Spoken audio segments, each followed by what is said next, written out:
The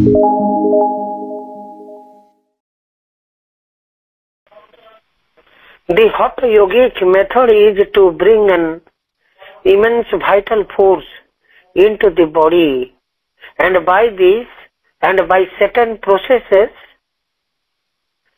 keeps it strong and in good health and a capable instrument. हठ जोग पद्धति को शरीर मध्य को एक विपुल प्राणिक शक्ति को आनिबा को पड़ी थाए एवं यह द्वारा वो निर्दिष्ट प्रणाली गुड़िक द्वारा यह को बलिष्ठ और भल स्वास्थ्य मध्य एक समर्थ युक्त जंत्र करी रखा जाय थाए। श्री अरविंदंकर ये होची वाणी मांकर गोटे वाणी एथर पठन करबा मांकर वाणी आज एई गुडी थिला true education must reveal what is already present in the developing wings and make it blossom. Just as flowers blossom in the sun, children blossom in joy. प्रगतिशील सत्ता गुड़िक मध्य जहाँ मौजूद हो रही है यथार्थ शिक्षा निश्चित भाव प्रकाश करने आवश्यक एवं ताको विकसित हेबारे साहाय्य करने आवश्यक।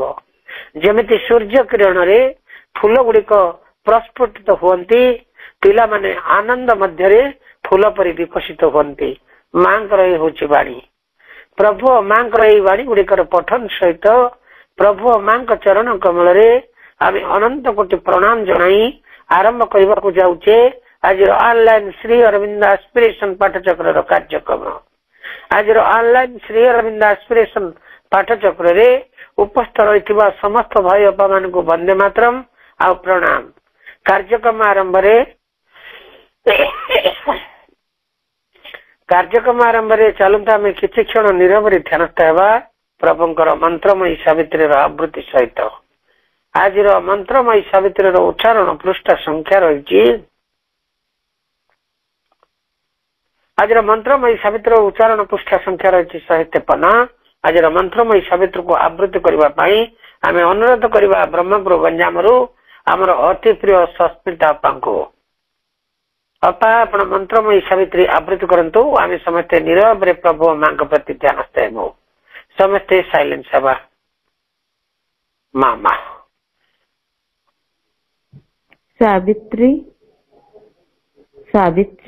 Part 1 Book 2 The Book of the Traveler of the World Canto 5 The Godhead of the Little Life Page 153 Nor there alone is their empire or their role.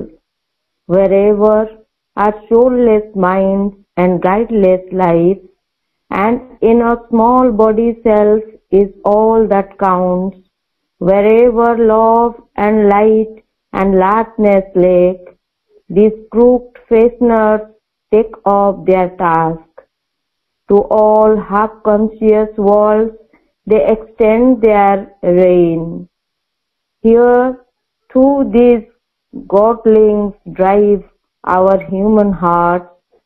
Our nature's twilight is their lurking place. Here, too, the darkened primitive heart obeys the veiled suggestions of a hidden mind that docks our knowledge with misleading light and stands between us and the truth that saves. It speaks to us with the voices of the night. Our darkened lives to greater darkness move.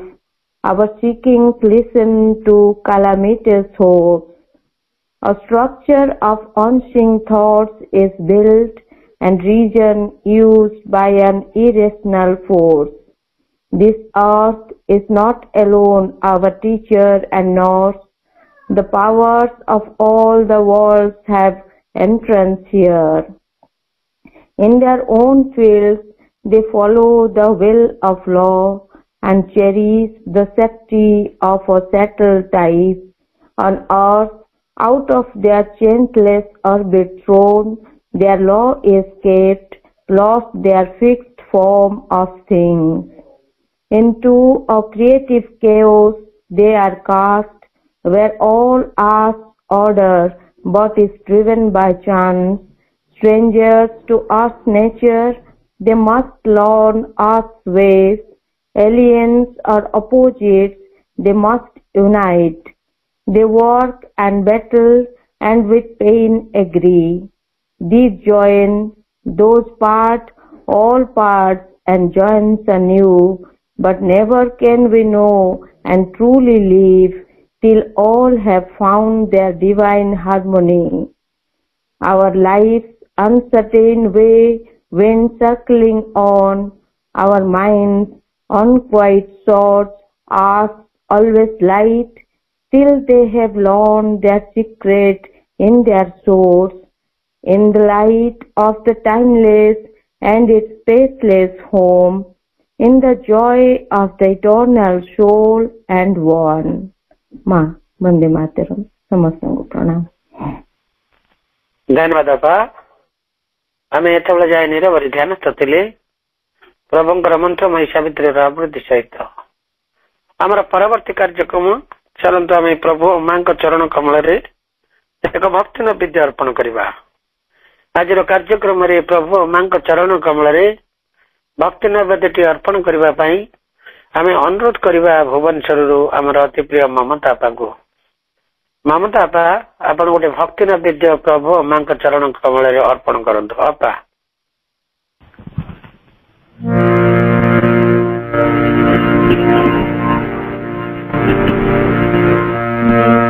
শিখা হই জড়িবি মানো তুম পাশে কবু কারে ফুল হই মুঝে শোইবি তোমার ফুল হই মুঝে শোইবি তোমার চরণ কমল তলে চরণ কমল তলে কেতে মো বাহানা କରୁଥିବି ଭାବମୟ ତୋ ଆଗେ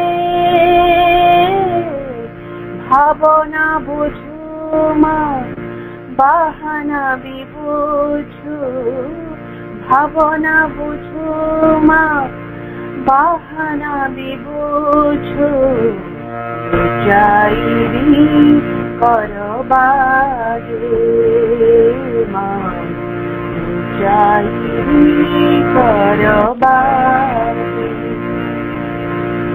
কিপরি কহিবি মিলুনাহি বেড় কিপরি কহিবি মিলুনাহি বেড় ডাকিବାକୁ মাতোতে ধান ঠাই সদা কিপରି ଲଭିବେ জগতর সুখ যেতে অনেক মিଳିବା আশারে মন হারে দিবা দেবে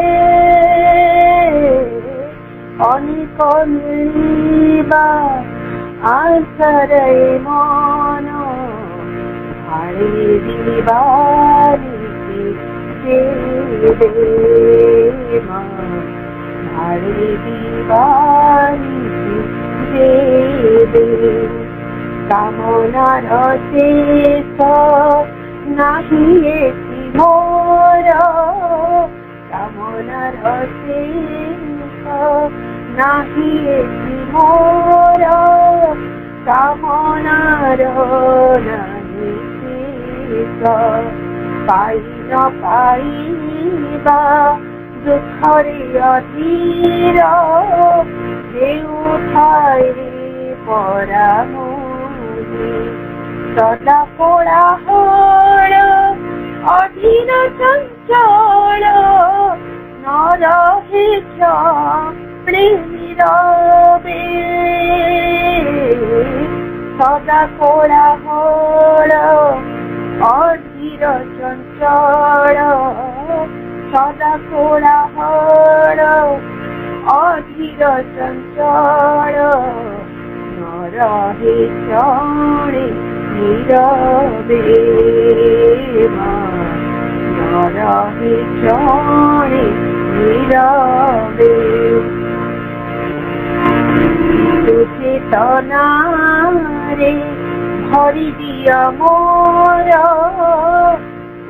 চেতনারে ভরি দিয়া মোর তোমারি করুণা সুধা করি উঠে তুম অনুরাগে করি উঠে তুম অনুরাগে উঠাই সকল বাধা হইব যে হইবি তোমার চরণ কমলতলে পতিতা হই যাইবি মালো তুম পাশে সবু পায়ে ফুল হইব যে হইবি তোমার ফুল হইব যে হইবি তোমার চরণ কমল চরণ কমল চরণ কমল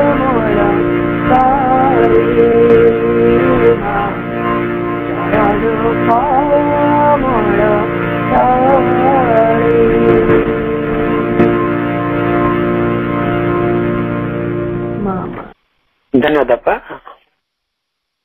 वंदनाटी बहुत सुंदर थिला एवं मां को चरण कमल जो निवेदन थिला था बहुत हृदय स्पर्शी थिला। आपन को बहुत बहुत धन्यवाद। मां को कार्यक्रम रे आपन सहायता प्रदान करिसेंती।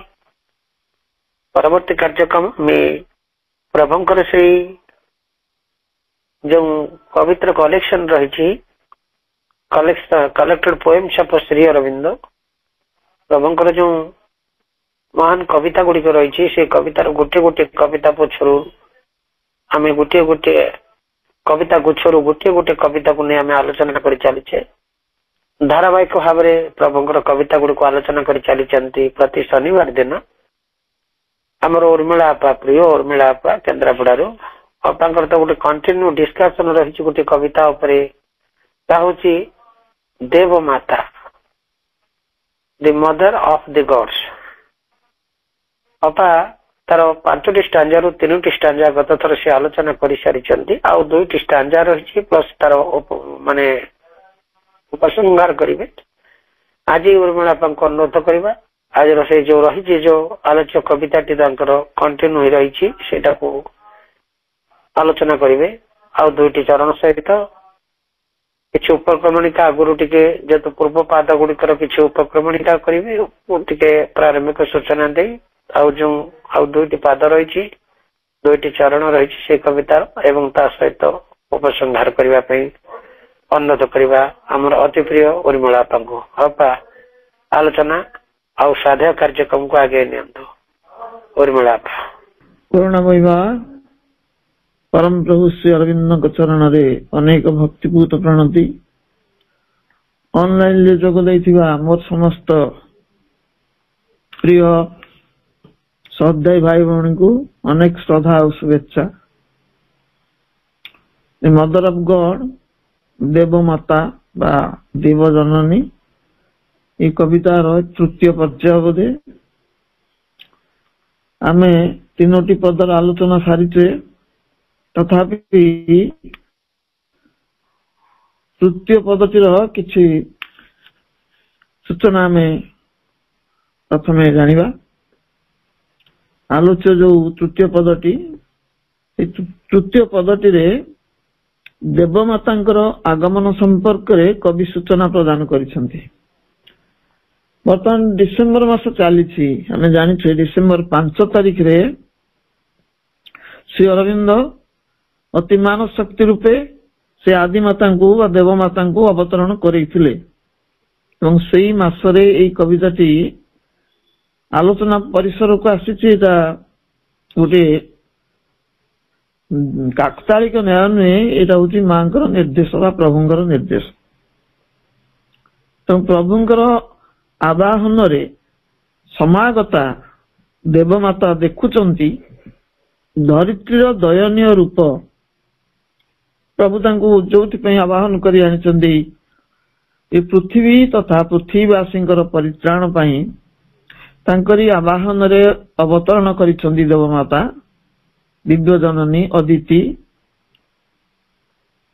ଏବଂ ସେ ଦେଖୁଛନ୍ତି ଏ ଧରିତ୍ରୀ କି ଦୟନୀୟ ଅବସ୍ଥାରେ ଅଛି। ବିପରୀତ ଧର୍ମୀ ଗୁଣାବଳୀର ବିରୋଧାଭାସରେ ଏ ଧରା ଭାରାକ୍ରାନ୍ତ। ଏଠି ସୁଖ ଅଛି, ଦୁଃଖ ଅଛି, ସତ୍ୟ ଅଛି, ଅସତ୍ୟ ଅଛି, ସବୁ ବିପରୀତ ଧର୍ମୀ ଗୁଣ ସବୁ ବିରୋଧାଭାସ ସୃଷ୍ଟି କରିଛନ୍ତି। ମା ଦେଖୁଛନ୍ତି ଗୋଟିଏ ପାର୍ଶ୍ୱରେ ଉଦ୍ଭାସିତ ହେଉଛି ଅତି ଚେତନାର ଅମର ଜ୍ୟୋତି, ପରମଙ୍କର ପରାଦୀପ୍ତି, ଅନ୍ୟ ପ୍ରାନ୍ତରେ ଅଚିତିର ନିଶ୍ଚେତନ ରାଜ୍ୟ ସମୂହ। ଏ ଧରିତ୍ରୀକୁ ଅବନତ ହୋଇ ସେ ଦେଖୁଛନ୍ତି ଗୋଟିଏ ପାଖରେ ଉଦ୍ଭାସିତ ହେଉଛି ଅତି ଚେତନାର ଅମର ଜ୍ୟୋତି, ଯିଏ ହେଉଛି ପରମଙ୍କର ପରାଦୀପ୍ତି ବା ପରାଜ୍ୟୋତି। ଆଉ ଗୋଟିଏ ପ୍ରାନ୍ତରେ ରହିଛି ଘନ ଅନ୍ଧକାର, ଅଚିତି ବା ଅଜ୍ଞାନତାର ନିଶ୍ଚେତନ ରାଜ୍ୟ। ଅଜ୍ଞାନ ତମିଶ୍ରାରେ ଘନ ଅନ୍ଧକାରାଚ୍ଛନ୍ନ ସେ ଅଞ୍ଚଳ ସବୁ। ଜ୍ଞାନ ସେଠି ଅଜ୍ଞାତ, ଚେତନା ଯେଉଁଠି ସୁପ୍ତ, ସକଳ ଜୀବସତ୍ତା ଜୀବନ୍ମୃତ ଅଜ୍ଞାନ ଅନ୍ଧକାର ମଧ୍ୟରେ ସମରତ। ସକଳ ଜୀବସତ୍ତା ଜୀବନ୍ମୃତ ଅବସ୍ଥାରେ ଅଛନ୍ତି, ଜୀବନୀ ଶକ୍ତି କ୍ଷୀଣ, ଅଜ୍ଞାନତା ଭିତରେ ସମରତ ଅଛନ୍ତି। ଲକ୍ଷ୍ୟ ଜ୍ଞାନହୀନ ଜୀବନ ଅର୍ଥହୀନ କର୍ମ ମଧ୍ୟରେ ସମରତ, ଶାନ୍ତ, କ୍ଳାନ୍ତ, ଅବଶ ଆଉ ବିବଶ। ଜଡ଼ା ଜର୍ଜର ଜରତାଗ୍ରସ୍ତ ଜୀବ ମୋହନିଦ୍ରାରେ ଆଚ୍ଛନ୍ନ। ଅଜ୍ଞାନ ଅନ୍ଧକାର ମଧ୍ୟରେ ସମରତ ଅଛନ୍ତି, ଲକ୍ଷ୍ୟ ଜ୍ଞାନ ନାହିଁ, ଆଉ ଜୀବନ ପାଇଁ ଯାହା ଅର୍ଥହୀନ ସେଇ କର୍ମ ମଧ୍ୟରେ ସେମାନେ ସମରତ। ଏବଂ ସେ ଶ୍ରମ କରି କରି ସେମାନେ ଶାନ୍ତ, କ୍ଳାନ୍ତ, ଅବଶ, ବିବଶ ହୋଇ ପଡ଼ିଲେଣି। ଜଡ଼ା ଜର୍ଜର ଜଡ଼ତାଗ୍ରସ୍ତ ଜୀବ ମୋହନିଦ୍ରାରେ ଆଚ୍ଛନ୍ନ। ସେମାନେ ସମସ୍ତ ଜୀବ ଜଡ଼ତାଗ୍ରସ୍ତ, ଏକ ପ୍ରକାର ମୋହନିଦ୍ରାରେ ଆଚ୍ଛନ୍ନ ହୋଇ ରହିଛନ୍ତି। ମୋହନିଦ୍ରା ସୃଷ୍ଟି କରିଛି ମହାନିଦ୍ରାର ଘୂର୍ଣ୍ଣିବଳୟ। ସେ ମୋହନିଦ୍ରା ବାଟ କଢେଇ ନେଉଛି କୁଆଡକୁ? ମୃତ୍ୟୁ ଆଡକୁ। ସେ ସୃଷ୍ଟି କରିଛି ମହାନିଦ୍ରାର ଗୋଟିଏ ଘୂର୍ଣ୍ଣିବଳୟ, ଯେଉଁ ବଳୟ ମଧ୍ୟରେ ବନ୍ଦୀ ମାନବାତ୍ମା ଚକ୍ରବତ ଘୂର୍ଣ୍ଣାୟମାନ ଚକ୍ରବତ ପ୍ରବର୍ତ୍ତନ୍ତେ। ମନୁଷ୍ୟର ଆତ୍ମା ଚକ୍ର ଭଳି ଘୁରୁଛି। ତାହା ହେଉଛି ଜନ୍ମ ମୃତ୍ୟୁର ଅପରିରୋଧ୍ୟ ଚକ୍ର। ସେ ଚକ୍ର ହେଉଛି ଜନ୍ମ ଆଉ ମୃତ୍ୟୁର ଚକ୍ର। ଜନ୍ମ ହେଉଛି ପୁନଶ୍ଚ ମୃତ୍ୟୁବରଣ କରୁଛି।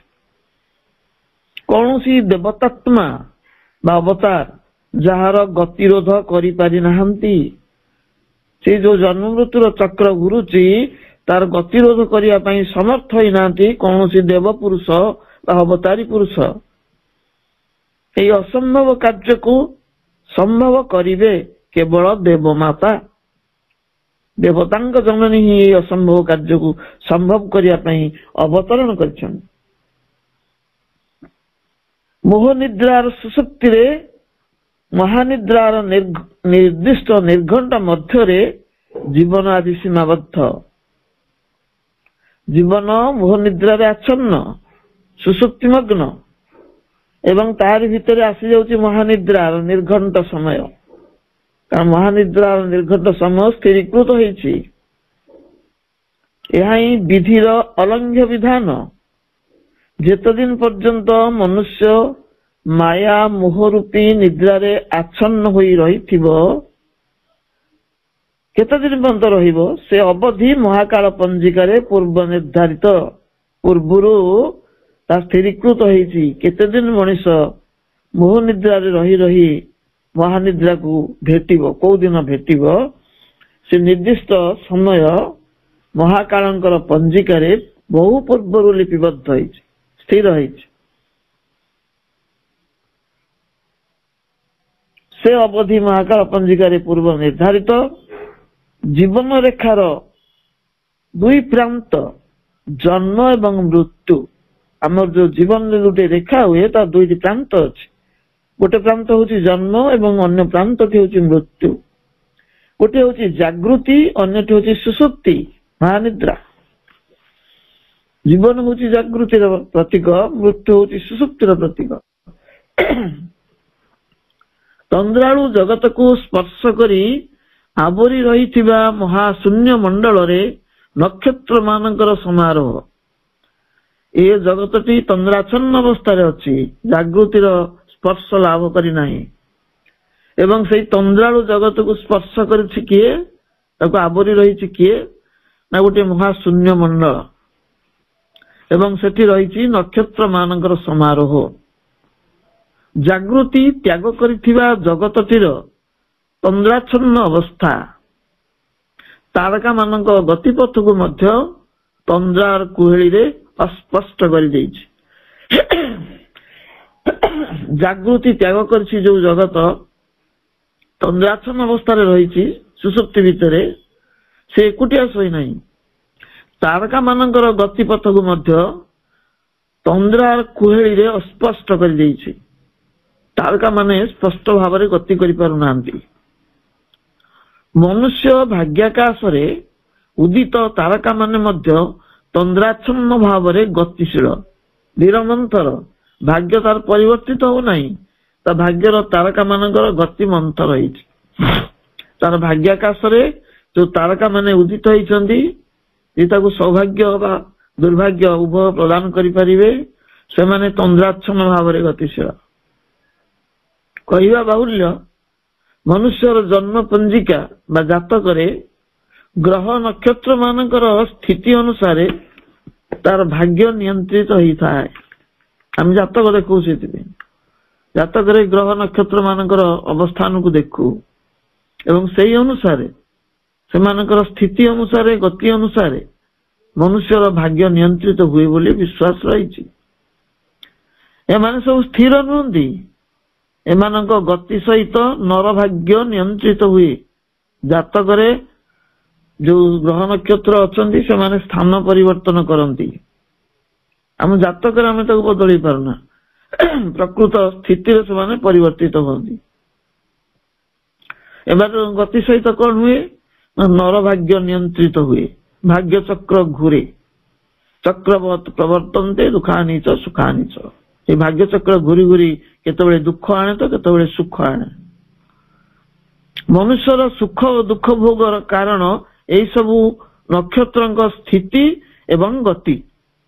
ମନୁଷ୍ୟ ଯୋଉ ଦୁଃଖ ଭୋଗୁଛି ତାର କାରଣ ହଉଛି ତାର ଜନ୍ମ ପତ୍ରିକାରେ ବା ଜନ୍ମ ଚକ୍ରରେ ଥିବା ନକ୍ଷତ୍ର ମାନଙ୍କର ସ୍ଥିତି, ଅବସ୍ଥାନ ଏବଂ ତାଙ୍କର ଗତି, ସ୍ଥାନ ପରିବର୍ତ୍ତନ। ସେଇ ନକ୍ଷତ୍ର ମାନେ ମଧ୍ୟ ତନ୍ଦ୍ରାଚ୍ଛନ୍ନ, ସେ ବି ସହଜରେ ଗତି କରୁନାହାନ୍ତି। ଗତି ତାଙ୍କର ଶ୍ଳଥ ଓ ମନ୍ଥର, ଶୀଘ୍ର ମନୁଷ୍ୟର ଭାଗ୍ୟ ପରିବର୍ତ୍ତନ ହଉନାହିଁ। ଏମାନେ এই ଗ୍ରହ ନକ୍ଷତ୍ର ମାନଙ୍କର ଶ୍ଳଥ ଓ ମନ୍ଥର ଗତି ଯୋଗୁଁ କେତେବେଳେ ସ୍ଥିର ମଧ୍ୟ। ତାରକାଙ୍କ ଚଳନଶୀଳତା ମଧ୍ୟରେ ମନୁଷ୍ୟ ଚିରକାଳ ବନ୍ଦୀ ହେଇ ରହିଛି। ମନୁଷ୍ୟର ଭାଗ୍ୟ এই ନକ୍ଷତ୍ର ମାନଙ୍କ ଚଳନଶୀଳତା ଉପରେ ନିର୍ଭର କରେ। ମହାକାଶର ଅନିଚ୍ଛା ସତ୍ତ୍ୱେ ତାର ଶୂନ୍ୟ ଶୀତଳ ବକ୍ଷରେ ତାରକା ମାନେ ଶକ୍ତି ପ୍ରୟୋଗ କରି ଜୀବନର ଅଭିଯାତ୍ରାକୁ ଗତିଶୀଳ କରାଉଥାନ୍ତି। ମହାକାଶ ଚାହୁଁନି ତାହା, ତା ଅନିଚ୍ଛା ସତ୍ତ୍ୱେ ତାର ଶୂନ୍ୟ ଶୀତଳ ବକ୍ଷରେ ତାରକା ମାନେ ଜୋର ଜବରଦସ୍ତ ଶକ୍ତି ପ୍ରୟୋଗ କରି ଜୀବନର ଅଭିଯାତ୍ରାକୁ ଗତିଶୀଳ କରୁଥାନ୍ତି। ହିମ ଶୀତଳ ମହାଶୂନ୍ୟର ଜଡ଼ତା ମଧ୍ୟରେ ମନୁଷ୍ୟର ସମସ୍ତ ସୁନେଲି ସ୍ୱପ୍ନ, କାମନା, ବାସନାର ଆବେଗ ପ୍ରବେଗ ଆବଦ୍ଧ ହୋଇ ରହିଥାଏ। ମହାକାଶର ଯୋଉ ଶୀତଳ ଶୂନ୍ୟତା, ମହାଶୂନ୍ୟର ଜଡ଼ତା, ତାରି ମଧ୍ୟରେ ମନୁଷ୍ୟର ସମସ୍ତ ସୁନେଲି ସ୍ୱପ୍ନ, ତାର ଯୋଉ କାମନା ବାସନା, ଯୋଉ ଆବେଗ ପ୍ରବେଗ ସବୁ ରହିଛି, ସେ ଆବଦ୍ଧ ହେଇକି ରହିଥାଏ। ତାର ସବୁ ସ୍ୱପ୍ନ ସଫଳ ହୁଏ ନା, ତାର ତୀବ୍ର ସମସ୍ତ ଲାଳସା ତୃପ୍ତି ପ୍ରାପ୍ତ କରେ ନା। ତାର ସ୍ୱପ୍ନ ସଫଳ ହୁଏ ନା କିମ୍ବା ତୀବ୍ର ଲାଳସା ତୃପ୍ତି ପାଏ ନା। ଇଏ ହେଲା ତୃତୀୟ ପଦର ସାରାଂଶ। ଆମେ ବର୍ତ୍ତମାନ ଚତୁର୍ଥ ପଦକୁ ଯିବା।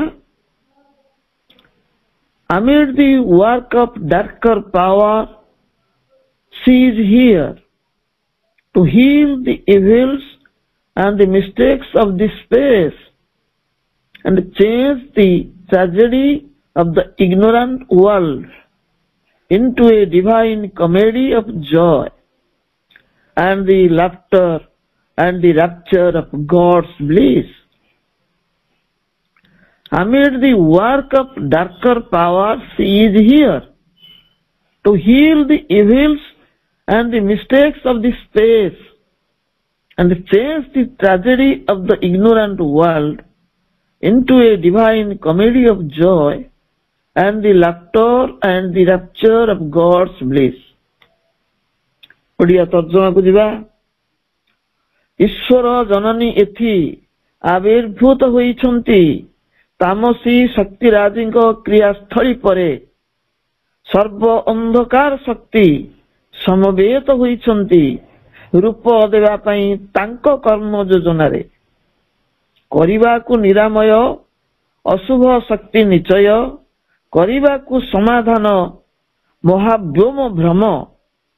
ଈଶ୍ୱର ବିଶ୍ୱର ବେଦନା ସତ, ହେବ ଜନ୍ମେ ପ୍ରତିହତ, ଓହ୍ଲାଇଲେ ମହାମାୟା ଏହି ମୋର ଧାମେ।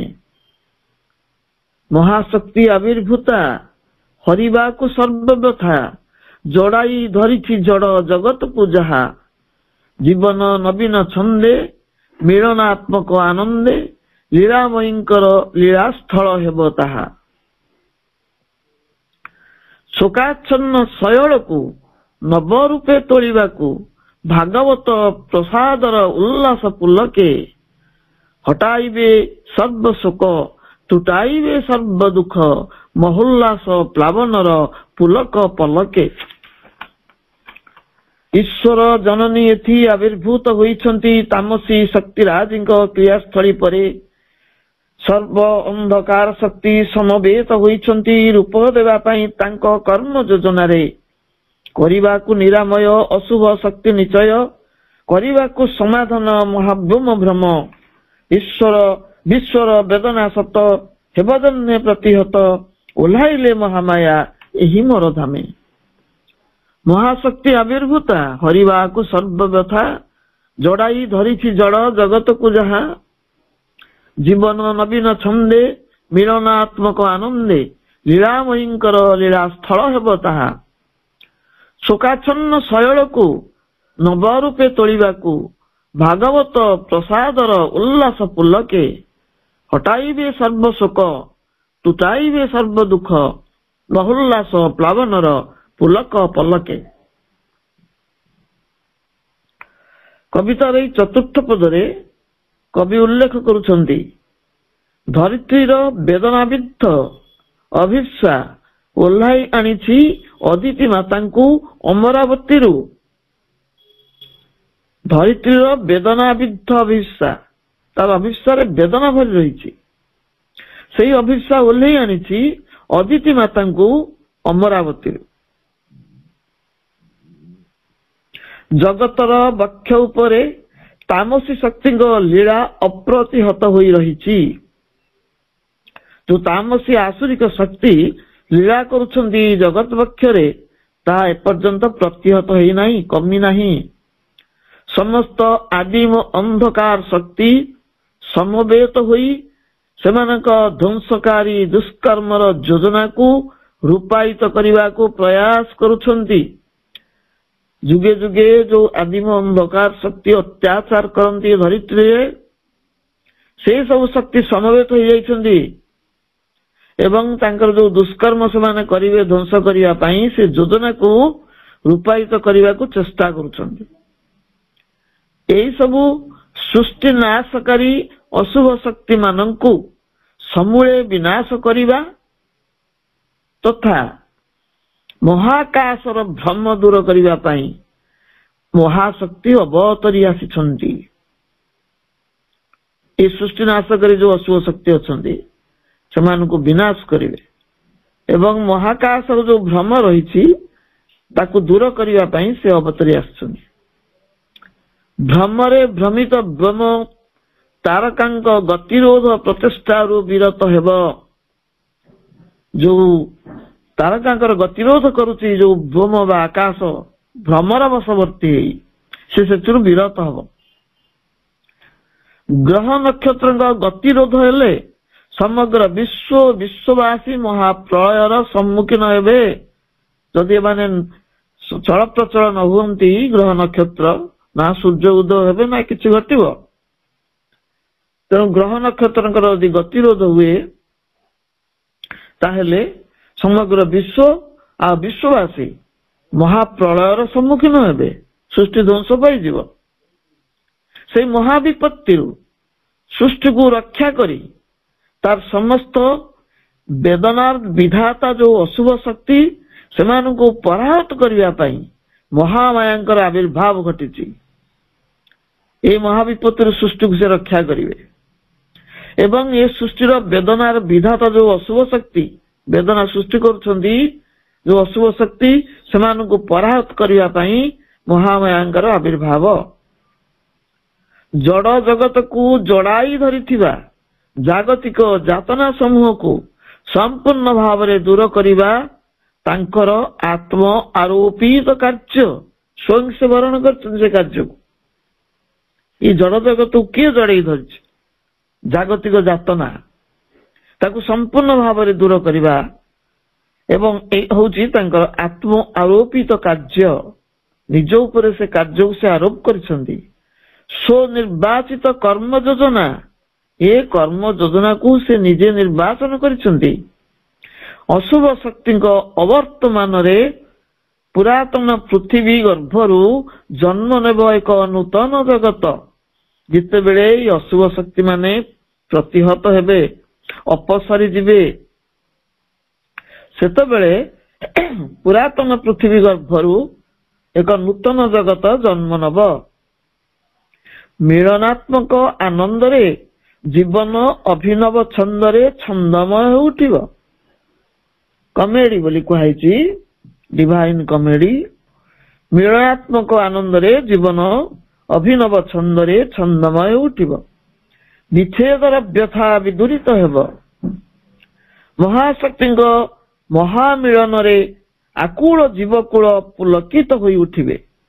ଯେତେବେଳେ ମହାଶକ୍ତିଙ୍କ ସହିତ ମହାମିଳନ ଘଟିବ, ଏ ସୃଷ୍ଟିର ଏ ଜଗତର ସମସ୍ତ ଜୀବସତ୍ତା ପୁଲକିତ ହୋଇ ଉଠିବେ। ସର୍ବଦା ଦୁଃଖ ଶୋକରେ ଜର୍ଜରିତା ପୃଥିବୀକୁ ମା ଏକ ନୂତନ ରୂପ ଦେବେ। ସେଇ ନବସୃଷ୍ଟିଟି ଲୀଳାମୟୀ ଜନନୀଙ୍କର ଚିରନ୍ତନ ଲୀଳାସ୍ଥଳୀ ହେଇ ଉଠିବ। ନୂତନ ସୃଷ୍ଟିଟି ମା ତିଆରି କରିବେ ପୁରାତନ ପୃଥିବୀ ମଧ୍ୟରୁ ତାକୁ ରୂପାନ୍ତର କରି। ସେଇ ନୂତନ ସୃଷ୍ଟିକୁ ସେ ଛାଡିଯିବେନି। ତାହା ଲୀଳାମୟୀ ଜନନୀଙ୍କର ଚିରନ୍ତନ ଲୀଳାସ୍ଥଳୀ ହୋଇ ଉଠିବ। ସୃଜନକାରିଣୀ ମହାଶକ୍ତି ଏହି ନବୀନ ଅଳକା ଧାମକୁ କଦାପି ପରିତ୍ୟାଗ କରି ଯିବେ ନାହିଁ। ନବୀନ ଅଳକା ଧାମ କିଏ? ନା ଏଇ ମାଟିର ମର୍ତ୍ତ୍ୟ ମୃତ୍ୟୁପୁରୀ ତାଙ୍କରି ସ୍ପର୍ଶରେ ଏକ ନୂତନ ଅଳକା ଧାମରେ ପରିଣତ ହବ, ନୂତନ ଅମରାବତୀରେ ପରିଣତ ହବ।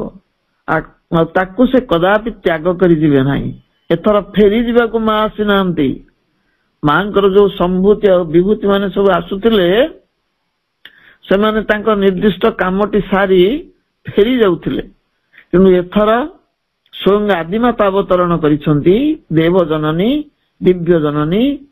ସେ ପ୍ରତ୍ୟାବର୍ତ୍ତନ କରି ଯିବାକୁ ଆସିନାହାନ୍ତି, ସ୍ଥାୟୀ ଭାବରେ ରହିବାକୁ ଆସିଛନ୍ତି ଆମ ସହିତ। ମା ନିଜେ କହିଛନ୍ତି, I have never left the earth since its beginning. ପୃଥିବୀ ସୃଷ୍ଟି ହେବା ଦିନରୁ ମୁଁ ତାକୁ ଛାଡି ଯାଇନି ଏ ଦୁଃଖିନୀ ପୃଥିବୀକୁ। Since the beginning of the earth, whenever and wherever there is a possibility of manifesting a ray of consciousness, I was there. ସେତେବେଳେ କେତେବେଳୁ ଅଛନ୍ତି? ପୃଥିବୀର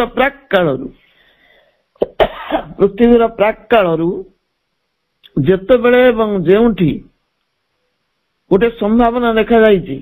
ପାଣି ପିଇ ଅଞ୍ଜୁ କଣ ଭାବୁଛୁ ସେଠି?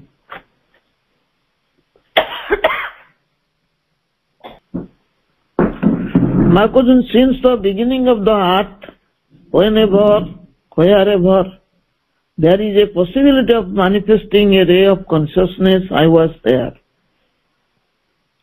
ପୃଥିବୀର ଉତ୍ପତ୍ତି କାଳରୁ ବା ପ୍ରାକ୍ କାଳରୁ ଯେତେବେଳେ ଆଉ ଯେଉଁଠି ଗୋଟେ ସମ୍ଭାବନା ଦେଖାଦେଇଛି, ଗୋଟିଏ ଚେତନାର ରଶ୍ମି ପ୍ରକାଶ ପାଇବା ପାଇଁ, ମୁଁ ବରାବର ସେଇଠାରେ ହିଁ ରହି ଆସିଛି। ଆମେ ଭାବିବା ମା ତ ରହିଛନ୍ତି ସ୍ଥାୟୀ ଭାବରେ, ପୁଣି ଆସିଲେ କଣ ପାଇଁ? କିଏ ଆସିଲା?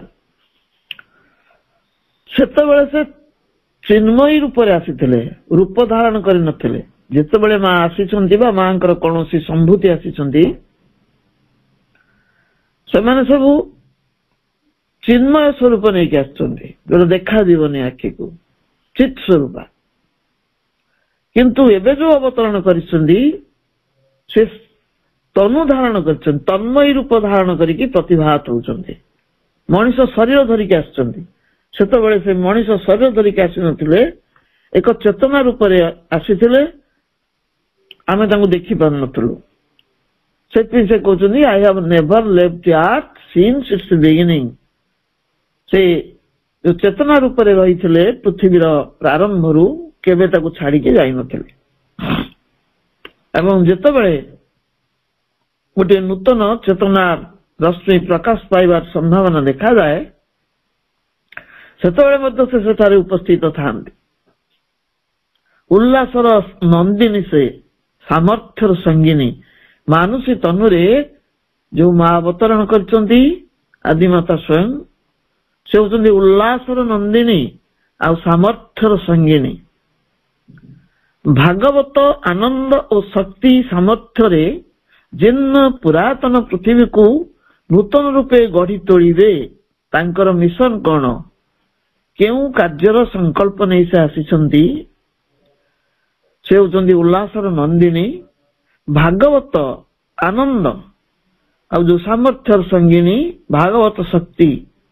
ଭାଗବତ ଆନନ୍ଦ ଓ ଭାଗବତ ଶକ୍ତି ସାମର୍ଥ୍ୟରେ ଏଇ ଜୀର୍ଣ୍ଣ ପୁରାତନ ପୃଥିବୀକୁ ସେ ନୂତନ ରୂପେ ଗଢି ତୋଳିବେ, ନୂତନ ରୂପ ଦେବେ। ଯୁଗାବଧି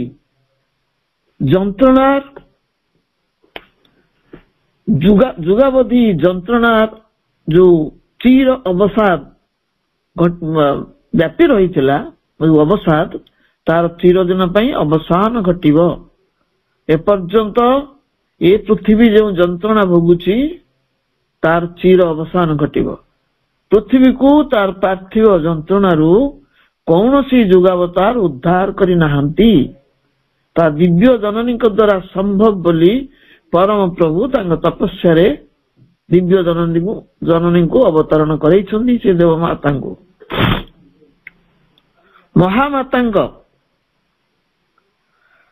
ମହାମାତାଙ୍କ ମହୋଲ୍ଲାସ କଲ୍ଲୋଳରେ ଶୋକାଭିଭୂତ ସକଳ ଦିବସତା ଅବଗାହନ କରି ରୂପାନ୍ତରିତ ହେବେ। ମହାମାତାଙ୍କ ମହୋଲ୍ଲାସର କଲ୍ଲୋଳରେ କିଏ ଅବଗାହନ କରିବେ ନା ଶୋକାଭିଭୂତ ସକଳ ଦିବସତା ଏବଂ ତାହେଲେ ତାଙ୍କର ରୂପାନ୍ତର ଘଟିବ। ଇଏ ହେଲା ଚତୁର୍ଥ ପଦର ସାରାଂଶ। ଆମେ ପଞ୍ଚମ ପଦଟିକୁ ଅଧ୍ୟୟନ କରିବା।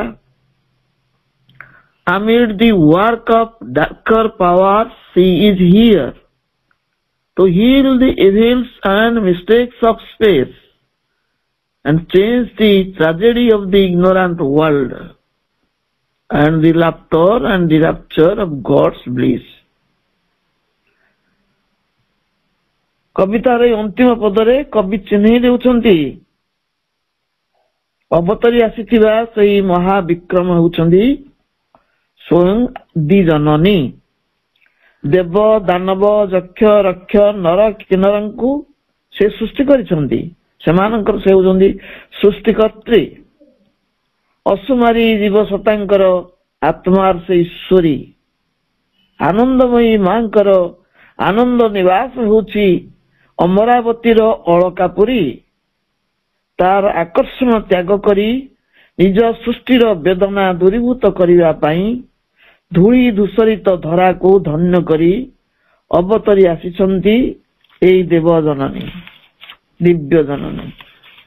ଜାଗତିକ ଯନ୍ତ୍ରଣାକୁ ବରି ନେଇ ବେଦନାର ବସ୍ତ୍ର ପରିଧାନ କରିଛନ୍ତି।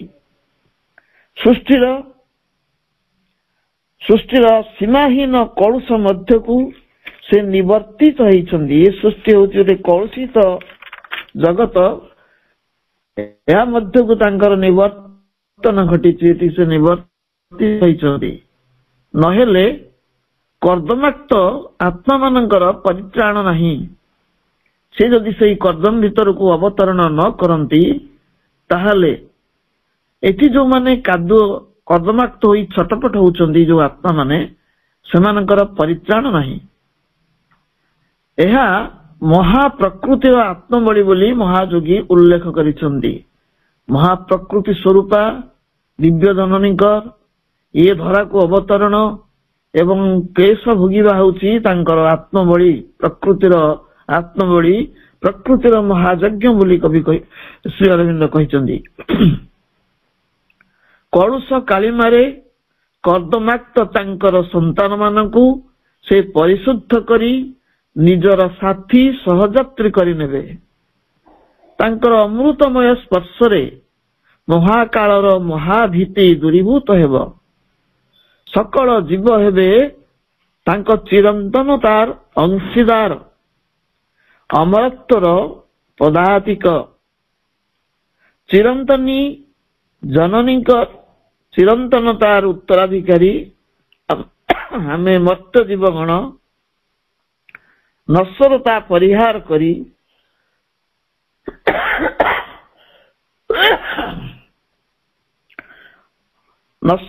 ପରିହାର କରି ଅବିନଶ୍ୱର ତତ୍ତ୍ୱରେ ରୂପାୟିତ ହେବା। ଜନନୀଙ୍କ ସାହଚର୍ଯ୍ୟରେ ଏ ଯାତ୍ରା ହେବ ଅମରତ୍ୱର ସନ୍ଧାନରେ ଅବାରିତ।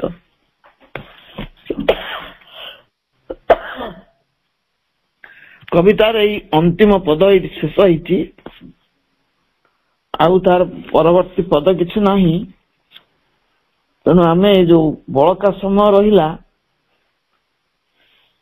ଏଇ ବଳକା ସମୟ ଆମେ ଯୋଉ ନୂଆ କବିତାଟି ଆଗାମୀ ସମୟରେ ଆଲୋଚନା କରିବା, ତାର ଉପକ୍ରମଣିକା ଟିକେ ଉପସ୍ଥାପନ କରିକି ମୁଁ ରଖିବି। ଆମର ଆଗାମୀ କବିତାଟି ରହୁଛି ଇନ୍ ଦ ବ୍ୟାଟଲ ସଂଗ୍ରାମ ମଧ୍ୟରେ। ଏହାର ପୃଷ୍ଠଭୂମିଟି ହଉଛି এই ଯୋଉ ଆଲୋଚ୍ୟ ପଦ୍ୟଟି, ଆର ନିର୍ଦ୍ଦିଷ୍ଟ ରଚନା କାଳ ଉଲ୍ଲେଖ ହେଇନାହିଁ, ଲେଖାଯାଇନି। 1930 ରୁ 1950 ସମୟ ଅବଧି ମଧ୍ୟରେ ପ୍ରାୟ ଅଧିକାଂଶ ସନେଟ ରଚିତ ହୋଇଛି। ଚତୁର୍ଦ୍ଧ ଶତାବ୍ଦୀ କବିତା। ଏହି କବିତାଟି 1939 ମସିହାରେ ରଚିତ। କେବଳ ମସିହାଟି ଅଛି, ନିର୍ଦ୍ଦିଷ୍ଟ ତାରିଖ ଉଲ୍ଲେଖ ହେଇନି। 1939 ମସିହା ପୃଥିବୀ ଇତିହାସର ଏକ ଗୁରୁତ୍ୱପୂର୍ଣ୍ଣ ବର୍ଷ, ଏକ ନିର୍ଣ୍ଣାୟକ ବର୍ଷ କହିଲେ ଚଳେ। 1939 ମସିହା କାହିଁକି ନା ଏଇଟା ହଉଛି ସମଗ୍ର ବିଶ୍ୱବାସୀଙ୍କର ଗୋଟେ ନିର୍ଣ୍ଣାୟକ ବର୍ଷ। କାହିଁକି? ବିଶ୍ୱ ବିଭୀଷିକାର ଅଶୁଭ ସଂକେତ ବହନ କରି 1939 ମସିହାଟି ଅବତରଣ କରିଥିଲା। ବିଶ୍ୱ ବିଭୀଷିକାର ଅଶୁଭ ସଂକେତ ଦ୍ୱିତୀୟ ବିଶ୍ୱଯୁଦ୍ଧର ପଦଧ୍ୱନି ସାରା ପୃଥିବୀକୁ ଭୟଭୀତ କରିଥିଲା। ଏହା ହେଉଛି ଦ୍ୱିତୀୟ ବିଶ୍ୱଯୁଦ୍ଧର ପ୍ରାରମ୍ଭ ସମୟ। ଆଣବିକ ଆକ୍ରମଣର ଆଶଙ୍କାରେ ସମସ୍ତେ ଆତଙ୍କିତ ହୋଇ ଉଠିଥିଲେ। ବୋମା ପଡିବ, ଆଣବିକ ସେ ସୂଚନା ମିଳିଥିଲା। ଆଣବିକ ଆକ୍ରମଣର ଆଶଙ୍କାରେ ସମସ୍ତେ ଆତଙ୍କିତ ହୋଇ ଉଠିଥିଲେ। ବିଶ୍ୱ ତ୍ରାସ ହିଟଲର, ମୁସୋଲିନ ଏବଂ ତାଙ୍କ ସହାୟକ ଗୋଷ୍ଠୀ ସମଗ୍ର ବିଶ୍ୱକୁ କରାୟତ୍ତ କରିବାକୁ ଅଗ୍ରସର ହେଉଥିଲେ, ତତ୍ପର ହୋଇ ଉଠିଥିଲେ। ଏକ ପକ୍ଷରେ ଶ୍ରୀ ଅରବିନ୍ଦ ହିଟଲର ବିରୁଦ୍ଧରେ ଇଂରେଜ ସରକାରଙ୍କୁ ସହାୟତାର ପ୍ରସ୍ତାବ ଦେଉଥିଲା ବେଳେ ଭିନ୍ନ ମତାବଲମ୍ବୀ ଅପରିଣାମଦର୍ଶୀ ଭାରତୀୟ ନେତୃବୃନ୍ଦ ତାର ବିରୋଧ କରୁଥିଲେ। ଶ୍ରୀ ଅରବିନ୍ଦ ପ୍ରସ୍ତାବ ଦେଇଥିଲେ ଇଂରେଜ ସରକାରଙ୍କୁ ସାହାଯ୍ୟ କରିବା ପାଇଁ, ଯେ କି ହିଟଲର ବିରୁଦ୍ଧରେ ଯୁଦ୍ଧ କରୁଥିଲେ।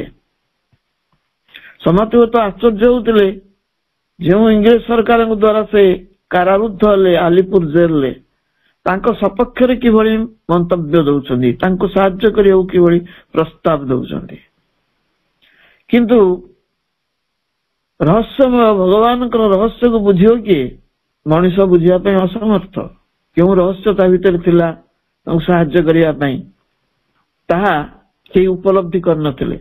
ତେଣୁ ଅପରିଣାମଦର୍ଶୀ ଯୋଉ ଭାରତୀୟ ନେତୃବୃନ୍ଦ ତାଙ୍କର ବିରୋଧ କରୁଥିଲେ, କାରଣ ତୋଷାମତ କରି ସ୍ୱାଧୀନତା ପ୍ରାପ୍ତ କରିବା ଥିଲା ତାଙ୍କର କାର୍ଯ୍ୟ।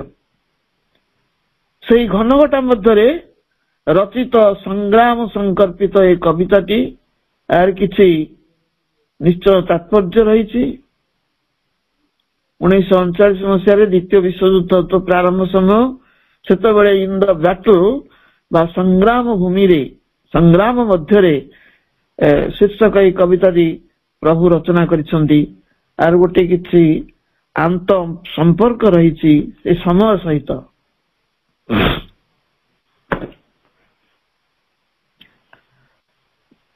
ମାତ୍ର ବହିର୍ଜଗତରେ ଦୃଶ୍ୟମାନ ସଂଗ୍ରାମ ଏହାର ପୃଷ୍ଠଭୂମି ନୁହେଁ। ସେଇ ଯୁଦ୍ଧକୁ ଉପଲକ୍ଷ୍ୟ କରି ଲେଖିନାହାନ୍ତି। ସେଇ ସମୟରେ ଯୁଦ୍ଧ ବାହାରେ ଲାଗିଥିଲା, କିନ୍ତୁ ଇଏ ଗୋଟେ ଆନ୍ତଃ ସଂଗ୍ରାମ। ତେଣୁ ବାହ୍ୟ ଜଗତର ବହିର୍ଜଗତର ଦୃଶ୍ୟମାନ ସଂଗ୍ରାମ ଏହାର ପୃଷ୍ଠଭୂମି ନୁହେଁ।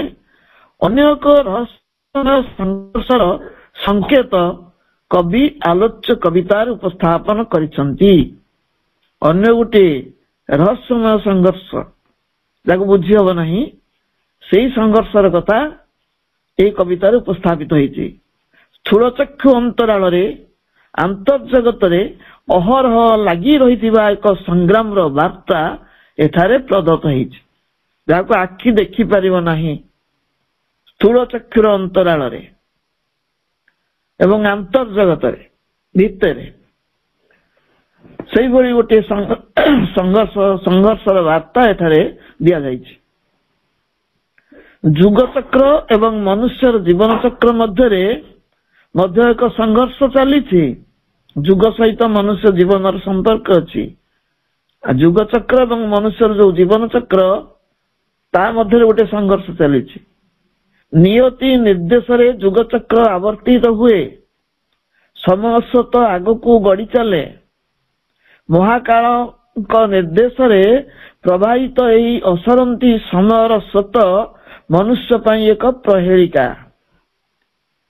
ଜ୍ଞାନର ରହସ୍ୟମୟ କାଳର ରହସ୍ୟମୟ ଗତି ସମ୍ପର୍କରେ ମନୁଷ୍ୟ ଅନଭିଜ୍ଞ, ସେ ଜାଣିନି କାଳ କଣ ତା ପାଇଁ ନେଇ ଆସୁଛି, କାଳରେ ଗତି କୁଆଡେ ମଣିଷ ଜାଣିପାରେ ନା।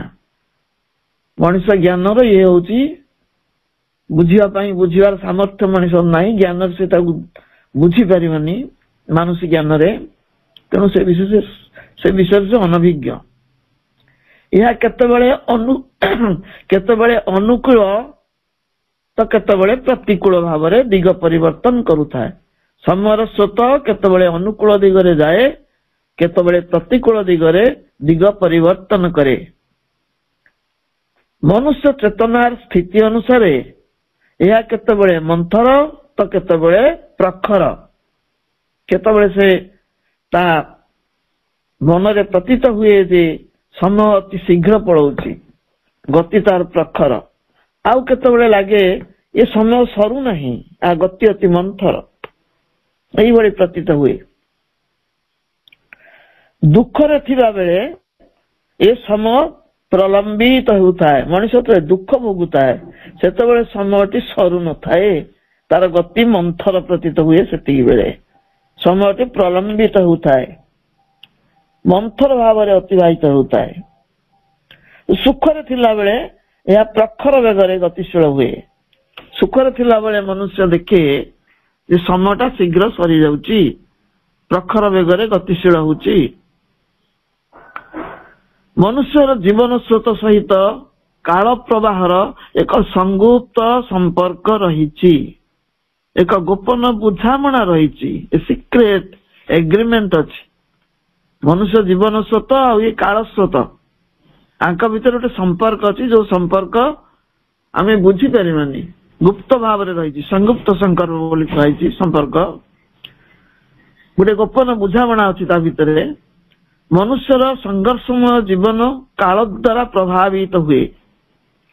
ମନୁଷ୍ୟର ସମଗ୍ର ଜୀବନ ଏକ ସଂଗ୍ରାମର କ୍ଷେତ୍ର, କାଳ ଦ୍ୱାରା ପ୍ରଭାବିତ ହୁଏ। ଆଉ ସମଗ୍ର ଜୀବନ ହଉଛି ଗୋଟେ ସଂଗ୍ରାମର କ୍ଷେତ୍ର, ଜୀବନ ଯୁଦ୍ଧ। ଜୀବନର ଅନ୍ତିମ ଲଗ୍ନ ପର୍ଯ୍ୟନ୍ତ ଏ ଯୁଦ୍ଧ ପ୍ରଲମ୍ବିତ ସରେ ନାହିଁ। ଜନ୍ମରୁ ଆରମ୍ଭ ହୁଏ, ଅନ୍ତିମ ଲଗ୍ନ ପର୍ଯ୍ୟନ୍ତ ଏ ଯୁଦ୍ଧ ଲାଗିଥାଏ। ଶୈଶବରୁ ହିଁ ସଂଘର୍ଷ ଆରମ୍ଭ ହେଇଯାଏ। ମହାଯୋଗୀ ଶ୍ରୀ ଅରବିନ୍ଦ ଏଠାରେ କେଉଁ ସଂଗ୍ରାମର ପ୍ରସଙ୍ଗ ଉତ୍ଥାପନ କରିଛନ୍ତି? ଏକ ଆତ୍ମମଗ୍ନ ଯୋଗ ସହିତ ଆକ୍ରମଣାତ୍ମକ ଯୁଦ୍ଧର କି ଗୋପନ ସମ୍ପର୍କ ରହିଛି? ସେ ତ ମହାଯୋଗୀ ଯେ ଆତ୍ମମଗ୍ନ ହେଇପାରନ୍ତି। ସେ ଆତ୍ମମଗ୍ନ ଯୋଗ ସହିତ ଆକ୍ରମଣାତ୍ମକ ଯୁଦ୍ଧର କୋଉ ଗୋପନ ସମ୍ପର୍କ ଅଛି? এই ଅଭିନବ ଯୋଗୀଙ୍କ ଦୃଷ୍ଟିରେ ଯୋଗ ହିଁ ଏକ ସଂଘର୍ଷ ଏବଂ ସଂଘର୍ଷ ହିଁ ସେହି ଯୋଗ। କେହି ଏକଥା କଳ୍ପନା କରିନାହାନ୍ତି ଯେ ଯୋଗ ଗୋଟେ ସଂଘର୍ଷ ହେଇପାରେ ଆଉ ସଂଘର୍ଷ ମଧ୍ୟ ଯୋଗରେ ରୂପାୟିତ ହେଇପାରେ। ଏହାର ଆବିଷ୍କର୍ତ୍ତା ହେଉଛନ୍ତି ଅଭିନବ ଯୋଗୀ ଶ୍ରୀ ଅରବିନ୍ଦ। ସମଗ୍ର ଜୀବନ ହିଁ ଯୋଗ, ସମଗ୍ର ଜୀବନ ହିଁ ସଂଗ୍ରାମ, ପ୍ରକାରାନ୍ତରେ ସମଗ୍ର ଜୀବନ ହିଁ ଯୁଦ୍ଧ। ସଂଗ୍ରାମ ଭୂମି ସମ୍ପର୍କିତ କବିତାଟି ହୁଏତ ଏଇ ପଟ୍ଟଭୂମି ଉପରେ ଆଧାରିତ। ଆଉ ସେ ପଟ୍ଟଭୂମିଟି ହଉଛି ମନୁଷ୍ୟ ଜୀବନରେ ଯୋଉ ସଂଘର୍ଷ ଅନ୍ତରାଳରେ ଚାଲିଛି, ଜୀବନ ସଂଘର୍ଷ, ସେଇ ସଂଘର୍ଷ ସମ୍ପର୍କରେ এই କବିତାଟି ପ୍ରଭୁ ଉପସ୍ଥାପନ କରିଛନ୍ତି। ସେଇ ସଂଘର୍ଷରେ ମଣିଷ କିଭଳି ଭାବରେ ଉପନୀତ ହବ ଏବଂ ସେ ସଂଘର୍ଷର ରୂପରେଖ କଣ, ପରବର୍ତ୍ତୀ ପର୍ଯ୍ୟାୟରେ ଆମେ ଯେତେବେଳେ କବିତା ଆଲୋଚନା କରିବା ସେତେବେଳେ ତା ମଧ୍ୟକୁ ପ୍ରବେଶ କରିବା। ବର୍ତ୍ତମାନ ଏହି ଉପକ୍ରମଣିକା ସହିତ ବିଷୟବସ୍ତୁଟି ପ୍ରଭୁଙ୍କ ଚରଣରେ ସମର୍ପଣ ପୂର୍ବକ ସମସ୍ତଙ୍କୁ ବନ୍ଦେ ମାତରମ୍। ଧନ୍ୟବାଦ ବାପା, ସୁନ୍ଦର ଭାବରେ ଯେଉଁ ଦେବମାତା କବିତାଟି ପ୍ରଭୁଙ୍କର ତାର ଆଉ ଦୁଇଟି ପଦ ଆଲୋଚନା ସହିତ ତାର ଉପସଂହାର କରି ଏବଂ ଆଗକୁ ଯେଉଁ କବିତାଟି ଆମେ ଆଲୋଚନା କରିବା এই ଜୀବନ ଯୁଦ୍ଧ ସମ୍ପର୍କରେ ଇନ୍ ଦି ବ୍ୟାଟଲ, ସଂଗ୍ରାମ ଭିତରେ ପ୍ରଭୁଙ୍କର এই କବିତାର ମଧ୍ୟ ଉପକ୍ରମଣିକା କରିଛନ୍ତି। ଏବଂ ବିଶେଷ କରି ପ୍ରଭୁ ଶ୍ରୀ ଅରବିନ୍ଦଙ୍କର ଯେଉଁ କବିତା ଗୁଡ଼ିକ ସେ ଲେଖନ୍ତି ସବୁ ଜିନିଷ ତାଙ୍କର ଏ କବିତାରେ ହିଁ ଏ ମାନୁଷୀ ଜୀବନ କିପରି ବା ମାନୁଷୀ କିପରି